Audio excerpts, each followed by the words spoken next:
കേരളത്തിലെ മന്ത്രിമാർ പലരും അഴിമതിയുടെ നിഴലിലാണെന്ന നരേന്ദ്രമോദിയുടെ പ്രസ്താവനയ്ക്ക് മുഖ്യമന്ത്രിയുടെ മറുപടി. മന്ത്രിയായാൽ അഴിമതി നടത്തിയിരിക്കുമെന്ന ബിജെപി ഭരണത്തിന്റെ അനുഭവം വച്ചായിരിക്കും പ്രധാനമന്ത്രി ഇത് പറഞ്ഞത്. അഴിമതി ഏറ്റവും കുറഞ്ഞ സംസ്ഥാനമെന്ന അംഗീകാരം ദേശീയ തലത്തിൽ തന്നെ ലഭിച്ച വിവരം പ്രധാനമന്ത്രി അറിഞ്ഞില്ലേ എന്നും പിണറായി ചോദിച്ചു. വിവരങ്ങളുമായി കെ ജി ദിനകർ ചേരുന്നുണ്ട്.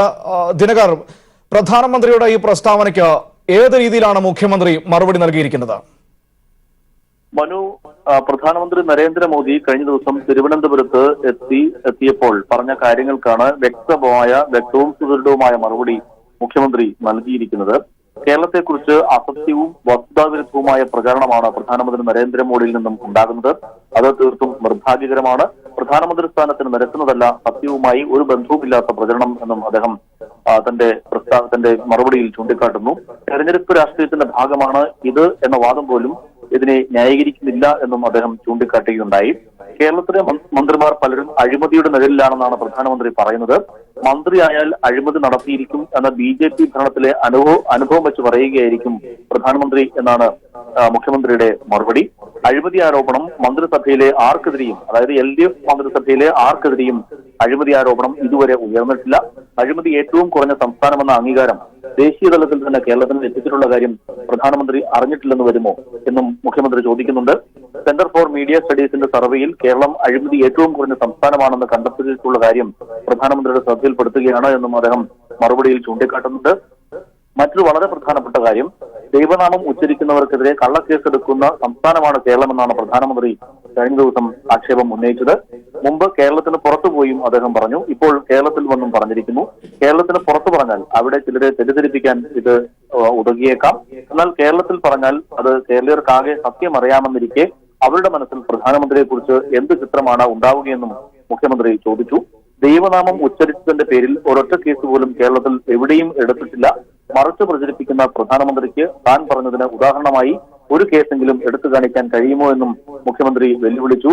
കേരളത്തിൽ കേസുകൾ ഉണ്ടായിട്ടുണ്ട്, എന്നാൽ അതിലൊന്നുപോലും ദൈവനാമം ഉച്ചരിച്ചതിന്റെ പേരിലല്ല, അക്രമം നടത്തിയതിന്റെ പേരിലാണ് കേസുകൾ ഉണ്ടായിട്ടുള്ളത് എന്നും മുഖ്യമന്ത്രി ചൂണ്ടിക്കാട്ടി. മതത്തിന്റെ പേര് പറഞ്ഞ് അക്രമം നടത്തുമ്പോൾ അക്രമികൾക്ക് സംരക്ഷണം നൽകുന്ന രീതി BJP ഭരിക്കുന്ന സംസ്ഥാനങ്ങളിൽ ഉണ്ട് എന്നും അദ്ദേഹം പറഞ്ഞു. അത് കേരളത്തിലും വേണമെന്ന് പറഞ്ഞാൽ നടക്കുകയില്ല എന്നും മുഖ്യമന്ത്രി പറഞ്ഞു. ശബരിമല സന്നിധാനത്തിൽ പോലും വളരെ പ്രകോപനപരമായ രീതിയിൽ കുഴപ്പമുണ്ടാക്കാൻ അക്രമികളുടെ ശ്രമം നടന്നു. പോലീസിനെ ആക്രമിച്ചു, ഭക്തജനങ്ങളെ ആക്രമിച്ചു. പോലീസ് സംയമനം പുലർത്തിയതുകൊണ്ട് മാത്രമാണ് പ്രശ്നങ്ങൾ ഉണ്ടാകാതിരുന്നത് എന്നും അദ്ദേഹം ചൂണ്ടിക്കാട്ടുന്നു. പാരമ്പര്യവും വിശ്വാസവും സംരക്ഷിക്കുമെന്നാണ് പ്രധാനമന്ത്രി പറയുന്നത്. പാരമ്പര്യവും സംസ്കാരവും കേരളത്തിൽ എന്നല്ല രാജ്യത്താകെ നിലനിൽക്കുന്നുണ്ട്. അതിന്റെ ക്രെഡിറ്റ് BJP അവകാശപ്പെടേണ്ടതില്ല. ഈ രാജ്യത്തിന്റെ പൊതുവായ മതേതര സംസ്കാരത്തിന്റെ ഭാഗമാണ് അത് എന്നും മുഖ്യമന്ത്രി ചൂണ്ടിക്കാട്ടുകയുണ്ടായി. നവോത്ഥാന സംരംഭങ്ങളുടെ ഭാഗമായി ശക്തിപ്പെട്ടു വന്ന ഒന്നാണ് ആ സംസ്കാരമെന്നും അദ്ദേഹം ചൂണ്ടിക്കാട്ടുന്നു. അതിനെയും അതിന്റെ ഭാഗമായുള്ള വൈവിധ്യപൂർണമായ വിശ്വാസ സംസ്കാരങ്ങളെയും ഇല്ലായ്മ ചെയ്യാൻ സംഘപരിവാർ ശക്തികൾ അങ്ങേയറ്റം ശ്രമിച്ചിട്ടും അതൊക്കെ ഇവിടെ തുടരുന്നു എന്നതാണ് സത്യമെന്നും അദ്ദേഹം ചൂണ്ടിക്കാട്ടി.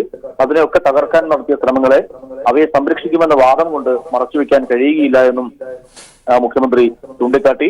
പൂജാകർമ്മങ്ങളെ ഇവിടെ അനുവദിക്കുന്നില്ല എന്നാണ് പ്രധാനമന്ത്രി മറ്റൊരു ആരോപണം ഉന്നയിക്കുന്നത്. വിശ്വാസികൾക്ക് അതനുസരിച്ചുള്ള എല്ലാ ആചാരവിശ്വാസങ്ങളും നടത്താൻ ഇവിടെ കഴിയുന്നുണ്ട് എന്ന് മുഖ്യമന്ത്രി ചൂണ്ടിക്കാട്ടി. അതിന് യാതൊരുവിധ തടസ്സങ്ങളും ഉണ്ടായിട്ടില്ല. BJPയും RSSും ഒക്കെയാണ് തങ്ങൾക്ക് ഇഷ്ടമല്ലാത്ത ആചാരം അനുഷ്ഠിക്കുന്നവരെ എതിർക്കാൻ ശ്രമിക്കുന്നത്. അത് ഇവിടെ നടക്കുന്നില്ല എന്നും അദ്ദേഹം ചൂണ്ടിക്കാട്ടി. അതിനാലാവാം BJPക്ക് അസ്വസ്ഥത. നിയമവാഴ്ചയുള്ള രാജ്യമാണ് ഇന്ത്യ. സുപ്രീം കോടതിയുടെ വിധി തീർപ്പ് എന്ന് പറയുന്നത് നിയമം തന്നെയാണ്. അത് നടപ്പാക്കാൻ ജനാധിപത്യ സർക്കാരുകൾക്ക് ചുമതലയുണ്ട്. അത് നടപ്പാക്കിയതിനെ പരോക്ഷമായി എതിർക്കുന്നവർ യഥാർത്ഥത്തിൽ ചെയ്യുന്നത് ഭരണഘടനയെയും നീതിന്യായ വ്യവസ്ഥയെയും നിയമവാഴ്ചയെയും ജനാധിപത്യത്തെ തന്നെ വെല്ലുവിളിക്കുകയാണ് എന്നും മുഖ്യമന്ത്രി ചൂണ്ടിക്കാട്ടി. മറ്റൊരു പ്രധാനപ്പെട്ട വസ്തുത, കേരളത്തിലുണ്ടായ പ്രളയത്തിന് സംസ്ഥാന സർക്കാരാണ് ഉത്തരവാദി എന്ന് പ്രധാനമന്ത്രി പറയുന്നത് അങ്ങേയറ്റം വസ്തുതാ വിരുദ്ധമാണ് എന്നും മുഖ്യമന്ത്രി പറഞ്ഞു. കേന്ദ്ര ജല കമ്മീഷൻ തന്നെ അസാധാരണമായി ഉണ്ടായ പെരുമഴയാണ് പ്രളയത്തിന് കാരണമായത് എന്ന് വിലയിരുത്തിയിട്ടുണ്ട്. അത് അറിയാത്ത വ്യക്തിയല്ല പ്രധാനമന്ത്രി എന്നും എന്നിട്ടും ഇങ്ങനെ പ്രചരിപ്പിക്കുന്നതിന് പിന്നിൽ അദ്ദേഹത്തിന്റെ രാഷ്ട്രീയമാണുള്ളതെന്നും മുഖ്യമന്ത്രി ചൂണ്ടിക്കാട്ടി. എന്ന് മാത്രമല്ല, കേരളത്തിന് പ്രളയത്തെ മുന്നോട്ട് ലഭിക്കേണ്ട സഹായങ്ങളെല്ലാം നിഷേധിച്ചതിന്റെ പിന്നിലും ഇതേ താല്പര്യങ്ങളാണ് ഉള്ളത് എന്ന് ഇപ്പോൾ സംശയിക്കേണ്ടി വരികയാണ് എന്നും മുഖ്യമന്ത്രി ചൂണ്ടിക്കാട്ടുന്നു. മറ്റൊരു വളരെ പ്രധാനപ്പെട്ട കാര്യം, മത്സ്യത്തൊഴിലാളികൾക്ക് വേണ്ടി എന്തൊക്കെയോ ചെയ്യുന്നുവെന്ന് പ്രധാനമന്ത്രി പറയുന്നുണ്ട്. തീരദേശ മേഖലയുടെ വികസനത്തിനായി കേരളം സമർപ്പിച്ച 7000 കോടി രൂപയുടെ പ്രൊജക്ടിനെ അപ്പാടെ അവഗണിച്ച പ്രധാനമന്ത്രിയാണ് ഇത് പറയുന്നത് എന്ന് ഓർക്കണമെന്നും അദ്ദേഹം പറഞ്ഞു. മത്സ്യത്തൊഴിലാളികൾക്ക് വേണ്ടി ഇക്കാലം അത്രയും ഒന്നും ചെയ്യാത്തവർ തെരഞ്ഞെടുപ്പ് വന്നപ്പോൾ ഭാവിയിൽ എന്തോ ചെയ്യുമെന്ന് പറയുന്നു എന്നും മുഖ്യമന്ത്രി ചൂണ്ടിക്കാട്ടി. മറ്റൊന്ന്, പ്രളയത്തിൽ അകപ്പെട്ടു പോയവരെ സഹായിക്കാൻ സംസ്ഥാനം തയ്യാറായില്ല എന്നാണ് അദ്ദേഹം പറഞ്ഞിരിക്കുന്നത്. 31,000 കോടി രൂപയുടെ നഷ്ടമുണ്ടായ കേരളത്തിന് കേന്ദ്രം എത്ര രൂപയാണ് അനുവദിച്ചത് എന്ന് വെളിപ്പെടുത്താൻ അദ്ദേഹം തയ്യാറാകുമോ എന്നും മുഖ്യമന്ത്രി ചോദിച്ചു. കേന്ദ്ര മാനദണ്ഡ പ്രകാരം തന്നെ സംസ്ഥാനത്തിന് ലഭിക്കേണ്ട 5,000 കോടി രൂപയെങ്കിലും അനുവദിച്ചിട്ടുണ്ടോ എന്നും മുഖ്യമന്ത്രി ചോദിക്കുന്നു. കേരളത്തിന് UAE വാഗ്ദാനം ചെയ്ത 700 കോടി രൂപയുടെ സഹായം അട്ടിമറിച്ചത് ആരാണ് എന്ന് ഈ നാട്ടിലെ കൊച്ചുകുട്ടികൾക്ക് വരെ അറിയാമെന്നും മുഖ്യമന്ത്രി ചൂണ്ടിക്കാട്ടുകയുണ്ടായി. മറ്റൊരു വളരെ പ്രധാനപ്പെട്ട കാര്യം, പ്രധാനമന്ത്രി ഇവിടെ ആക്ഷേപം ഉന്നയിച്ചത് നൂറുകണക്കിന് BJP പ്രവർത്തകർ കേരളത്തിൽ കൊല്ലപ്പെട്ടു എന്നാണ് പ്രധാനമന്ത്രി തിരുവനന്തപുരത്തെ യോഗത്തിൽ പറഞ്ഞത്. എന്നാൽ കേരളത്തിലെ വിവിധ രാഷ്ട്രീയ സംഘടനകളിലുമായി ഈ 3 വർഷത്തിനുള്ളിൽ പല പാർട്ടികളിൽ നിന്നായി മരണപ്പെട്ടവരുടെ മൊത്തം സംഖ്യ ഔദ്യോഗിക രേഖകൾ പ്രകാരം 100ന്റെ 5 പോലും വരുന്നില്ല. എവിടെ നിന്നാണ് പ്രധാനമന്ത്രിക്ക് ഈ നൂറുകണക്കിന് BJP രക്തസാക്ഷികളെ എന്നാണ് മുഖ്യമന്ത്രി ചോദിച്ചത്. BJPയുടെ കേരള നേതൃത്വം പോലും പറയാത്ത കാര്യമാണ് പ്രധാനമന്ത്രി ഇപ്പോൾ നുണയായി പ്രചരിപ്പിക്കുന്നത് എന്നും മുഖ്യമന്ത്രി പറഞ്ഞു. ഇതുവരെ കേരളത്തിൽ മാത്രം CPM-ന്റെ പ്രവർത്തകരും നേതാക്കളുമായ 209 പേരാണ് BJPയുടെയും RSSന്റെയും കൊലക്കത്തിക്ക് ഇരയായിട്ടുള്ളത് എന്നും മുഖ്യമന്ത്രി ചൂണ്ടിക്കാട്ടുകയുണ്ടായി.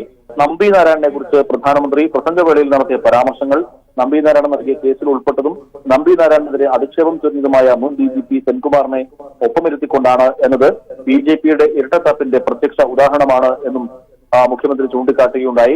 കേരളം നീതി ആയോഗിന്റെ സുസ്ഥിര വികസന സൂചികകളിൽ 1ാം സ്ഥാനത്താണ്. ആരോഗ്യം, വിദ്യാഭ്യാസം, ലിംഗസമത്വം എന്നീ സൂചികകളിൽ കേരളം 1ാമതാണ്. രാഷ്ട്രീയ മുതലെടുപ്പിനായി പ്രധാനമന്ത്രി യാഥാർത്ഥ്യങ്ങളെ മനഃപൂർവ്വം മറച്ചുവെക്കുകയാണ്. സംസ്ഥാനത്തെ അപകീർത്തിപ്പെടുത്തുന്ന അടിസ്ഥാനരഹിതമായ പ്രചരണം നടത്തുകയാണ് എന്നും അദ്ദേഹം ചൂണ്ടിക്കാട്ടി. ഇത് പ്രധാനമന്ത്രി എന്ന പദത്തിന് ചേർന്നതല്ല എന്നും മുഖ്യമന്ത്രി ചൂണ്ടിക്കാട്ടുകയുണ്ടായി. മനു. ശരി, KG ദിനകറാണ് വിവരങ്ങൾ നൽകിയത്.